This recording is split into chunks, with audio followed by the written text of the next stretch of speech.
Počas víkendu boli Košice asi najbezpečnejším mestom na Slovensku. Tamojšími barmi sa totiž prehnala takmer 100 policajtov z celého okresu. Počas preventívnej akcie hľadali drogy aj zbrane. Najviac roboty ale mali s opitými deťmi. Podobné razie budú v meste pokračovať.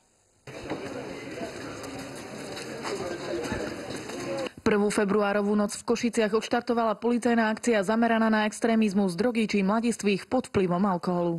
Normálne kamarát má narodeniny a trošku som to prehnal, ja viem, že hej. Rodičia vedia, že ste tu, ne?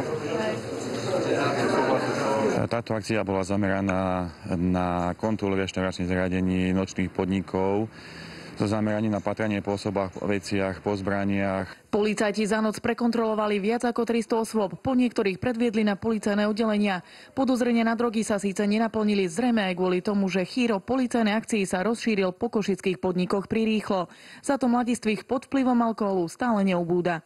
Alkohol, nevšimám si taký čas hodinky, vážne. Tak mal by si to všimať, lebo si mladiství, nesmieš ani piť. Ešte mám, mám ešte nejaké tie 9 minút, ako to je, no.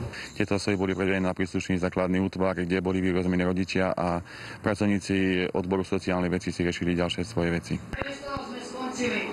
Pokiaľ neopustí túto miestnosť, posledný policajt, nezapínajte hudbu, pričkajte. Ešte raz ďakujeme, príjemný večer. Bujari potlesk však určite nepatril rodičom týchto mladistvých detí pod vplyvom alkoholu. Na tejto diskotéke ich vekový priemer totiž určite nepresiahol 18. Na akcii sa zúčastnili desiatky policajtov z celého košického okresu v spolupráci s mestskou políciou. Bola to jedna z prvých akcií a táto akcia bude naďalej vykonávať. Iveta Krupová, televízia Joj.